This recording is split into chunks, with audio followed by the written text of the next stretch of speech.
First, the National School Board Association tries to sick the Department of Homeland Security on parents, calling them domestic terrorists for not wanting critical theory in their schools. Okay, didn't end well. Lost millions of dollars in revenue as a result. But now it's the National Education Association who's at it, trying to make enemy lists out of parents. They're after you, folks. They're after you. It's time to play offense.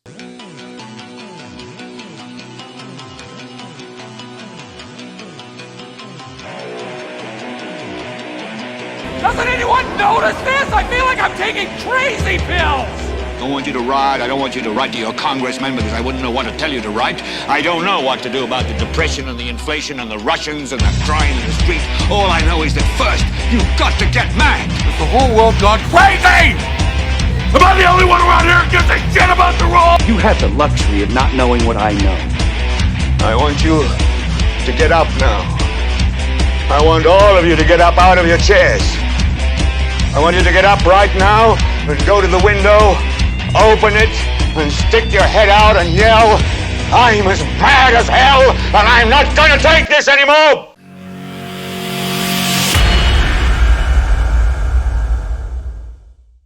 Today, we're covering a story that broke not too long ago regarding kind of a continuation of an older story that we were talking about regarding these educational organizations and union organizations and et cetera that are really spending millions on an all-out assault on our children. And these are the organizations, if you remember back maybe 8 months ago or so, we were dealing with the NSBA, the National School Board Association. Now, if you remember that they had accused parents who were speaking out against critical theory and this racist teaching that was going on in schools, segregation, whites are inferior type deal, all of it. Like all the sexualization of children, the whole nine. Once parents got a peek into the classroom after 2020, all hell broke loose. And what's crazy is that that's been going on for decades. And we've been saying that forever, but in the end, it's been going on for decades. What they were seeing in the classroom was just a culmination of it, and a lot of parents were frankly completely shocked at what their children were being taught in schools. So as they revolted, as they started recalling all these school boards, yeah, there was a full frontal assault on educational leadership in this country. And to defend themselves, they went to the Department of Homeland Security. Now, if you follow us, this is why we advocate Article 5 so much, because the federal government has no stance whatsoever in any which way when it comes to education. There is nowhere in the Constitution that allows them to get involved in education. The formation of these entities, like the Department of Education, etc., the formation of these types of departments were allowed through ruling by the Supreme Court. Really, they haven't been heavily challenged once ruled against, and there's nowhere, again, in the Constitution that allows these entities to exist. They have no business in education whatsoever. However, they were claiming that they're being threatened, all right? And they're using angry parents that they made angry by providing child pornography in middle school libraries. They made these parents angry. These parents were not committing violent acts or anything like that. I think there was one nationwide, and it wasn't like a big deal. It was just like a guy pissed off who had to be restrained. So, but they went to the Department of Homeland Security, they called these parents that are fighting this indoctrination. They called them domestic terrorists, and that didn't end well, very well for them. So, and where I go with that, and this is where Eric Garland, he took them serious. He created a task force and started to at least preliminarily investigate parents for being upset about the way that their children's education is being conducted.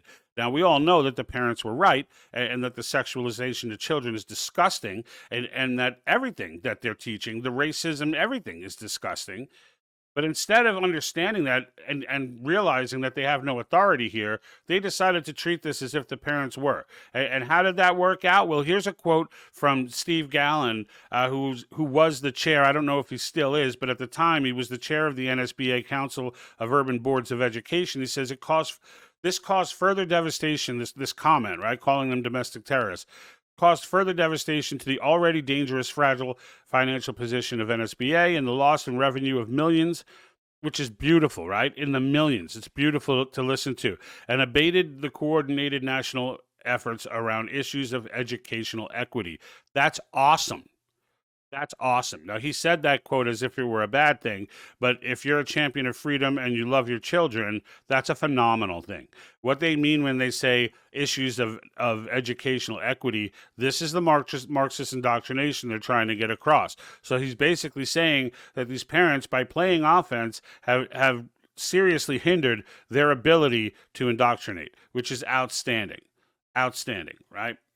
Now, the NEA, okay, which is the National Education Association, let's fast forward to today, recently had a letter written to them from congressmen, and the letter basically was asking them why they now the NEA is the largest union they're the largest union conglomerate, however you want to put it, in the country, okay? So they're an enormous multi-million dollar, like hundreds of millions kind of multi-million dollar entity who spends tons of money in the millions to promote these types of Marxist teachings, to promote the sexualization of children with the gender assignments and things of that nature, destroying these kids, having them cut up, okay, at the age of 12 or 13, only to find out later that, well, oops, mistake, we didn't really, I just like to play in the dirt, I still want to be a girl kind of thing. But now their breasts have been removed and they've been mutilated. These are the types of things that this organization promotes and spends millions of dollars to continue. Okay. Now they too, are taking a hit, or we're hoping will take a huge hit the way the NSBA did, but they are taking somewhat of a hit now. These legislators have come out speaking on this. They gotten together. It was Steve Daines, Cynthia Loomis, James Langford, and Marsha Blackburn. And these four have written a letter to them to basically say, look, this can't be. We're not happy with this. It says, we're disturbed to know that the nation's largest labor union, with over 3 million members, working in public education, seems more concerned with advancing a social justice agenda instead of meeting the needs of children and students who are experiencing catastrophic learning challenges. Despite each year's new business items being previously published in the NEA's website for public access, new business item number 15, that's what they called the initiative to put together and start forming a list, which they're going to spend $140,000 on, of so-called an enemies list, as the senators called it, of organizations who are against the genderization of the transgender of little children and the teaching of sexual issues to minors, along with the segregation of critical theory and the anti-racist, which is code, of course, for racism. They want to put together an enemies list. It says, accordingly, we're requesting a copy of the contents of the new business item 15. Moreover, please identify what purposes this enemies list will serve and describe how it will be used. But notice that this is not reviewable to the public. Now they said that this is usually reviewable to the public, that year in and year out, when they publish these documents with their meetings and what their initiatives are, that the initiatives are clearly defined. This one was not. Okay, and of course it was not, because look what happened to NSBA, right? Well, it's important now, and that's why I decided to pick this one, to make sure that it gets out there that, you know what, yeah, they're doing it again, okay? They're doing it again. They view parents in this country as enemies, and you might ask yourself why. Like what in their philosophy would put a kid's mother on an enemies list? And really, it's organizations in particular that these parents may join, as many of them have formulated over the initiatives to remove these school boards, take back control of their schools. Before 2020, parents used to they used to kind of just let whoever ran for school board run for school board. And there were some parents who were engaged, but as an entity, they were not organized. Now they're organized. Now they're pissed. Okay, and that anger is manifesting in the overturn. It's not manifesting in violence, but it's manifesting in the overturn of our schools and taking our schools back and eliminating things, eliminating terminology like equity and other Marxist terminology that gets thrown in there. Okay, they don't want it. They don't want it. Why? Because we're Americans. That's why. And I've said this a million times. It's Marxists versus Americans. That's it. Forget everything you knew. Forget it. Forget the idea of liberals, conservatives, Republicans, Democrats. There are Marxists and there are Americans. Okay, that's it. And if you're for sexualizing children, if you're for the name calling and the oh, you're transphobic, oh, you're racist, oh, if you're for all that, if you're for the idea that if your child is white, that they should learn in school that they've been gifted with privilege and that their expectations are different, and or worse yet, if you're not white in school, that you're being told that you're a victim and that your struggle is going to be greater than anyone else's. If you're not pro all that, then you're American. And that's the bottom line with all of that. I've read multiple different pieces to explain the Marxist philosophy behind this. And what's important is that people understand a lot of these teachers on the local level and things of that nature, even the ones who are preaching this madness, even the doo-doo that's got the communism sign up in her classroom, or has a big photo, a bust of Mao, or even those people, they don't realize, half of them, that they're even Marxist. All right. Now, many of them do. All right. But in the end, this is all they know. Okay. This is all they know. And frankly, everyone in this country needs to stop and rethink what we think we know. And this, this is something I've been saying for a long time as well. But in the end, in this case, these people they're indoctrinating your children. They're telling your children that they know more than you do. Most of y'all parents are dumber than you. I'm going to say that out loud. My parents are freaking dumb. Okay? And the minute I figured that out, the world opens up. You don't have to do everything your parents say, and you don't have to believe everything your parents believe, because most likely you're smarter than them. If your parents don't love and accept you for who you are this Christmas, now, I'm your parents now. I'm proud of you. Drink some water. I love you. Bye. My name is Haley Asgard. I was in 4th grade at Riverview Intermediate School last year. During distance learning, I was asked to complete the equity survey. My teacher said that I could not skip any questions, even when I didn't understand. One question asked us what gender we identified with. I was very confused, along with a lot of other classmates. A boy in my class asked my teacher if his mom could explain the question to him, because even after the teacher explained it, he still didn't understand. My teacher told him that he was not allowed to ask his mom and that we could not repeat any of the questions to our parents. I want the school board to know how uncomfortable and nervous this made me. My mom always tells me I can tell her anything, but she also tells me I can trust my teachers too. Being asked to hide this from my mom made me feel very uncomfortable. I was doing something wrong. Thank you. That your child knows more than you, the parent, does. All right?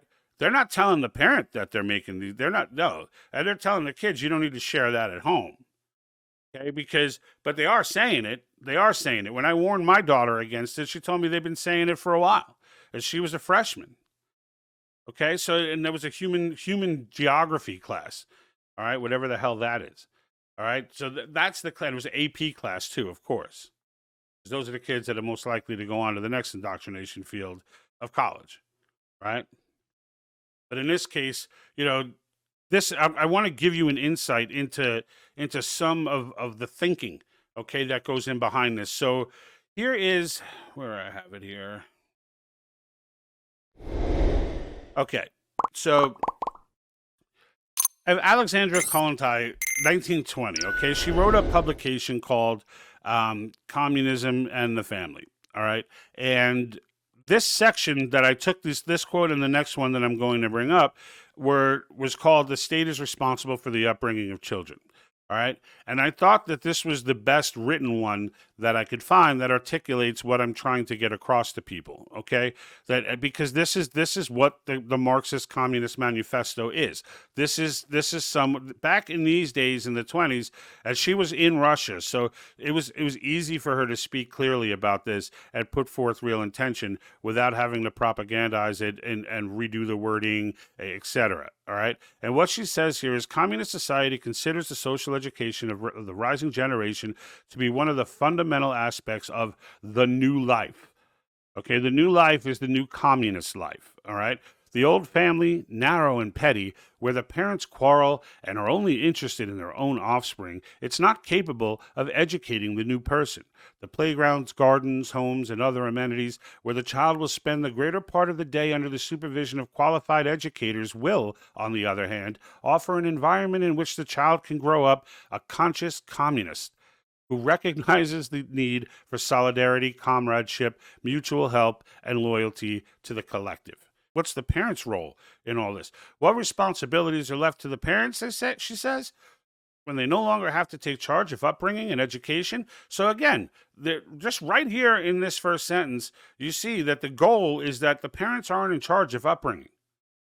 All right? They're not in charge of upbringing. This, not in the Marxist, not in the Communist Manifesto world. They're not in charge of it.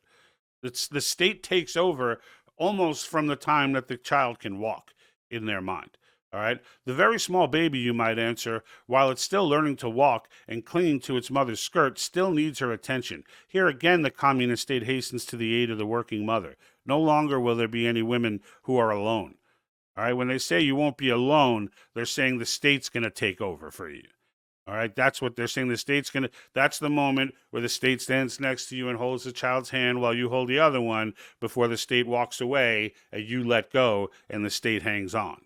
All right. The workers' state aims to support every mother, married or unmarried, while she is suckling her child, and to establish maternity homes, day nurseries, and other such facilities in every city, village, in order to give women the opportunity to combine work and society with maternity. Please understand what this means. And then relate that, okay? Relate the state. So in the end there, she's saying, you know, the state's going to be there for you, right? We're going to provide the daycare centers.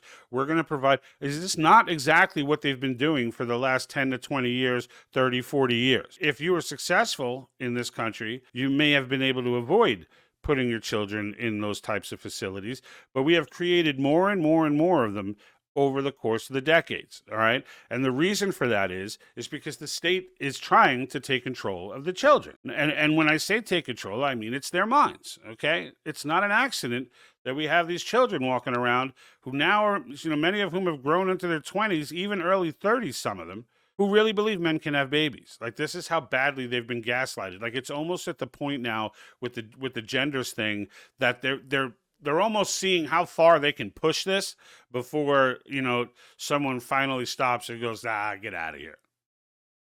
But it seems like there's no limit to where they can push it when you look at what the current generations actually believe. All right? They truly believe that there's your truth and there's my truth. This is what they're taught, okay? They're taught this so that when they get older, if someone disagrees with them, it starts to make sense. It's like, well, that's your truth. You can have your truth. Like, they're taught that there is no truth, right? That there is no real, like, actual truth that you can agree with or disagree with. If you disagree with it, you just make up a different truth, and therefore everything has changed. You happy? What's true to you can be false to me. So like, it's like, what if I said that it's true? My truth is that you don't exist. Does that mean you no longer exist? I mean, if that's your truth, sure. I don't, because but you do. Well, I mean, if you're saying that I do, then I do. Well, but even if I said that you don't, you still do, because we're having this conversation. I mean, are we? I think so. I mean, I thought that's what you think. And based off that mindset, you can turn around and say anything to them.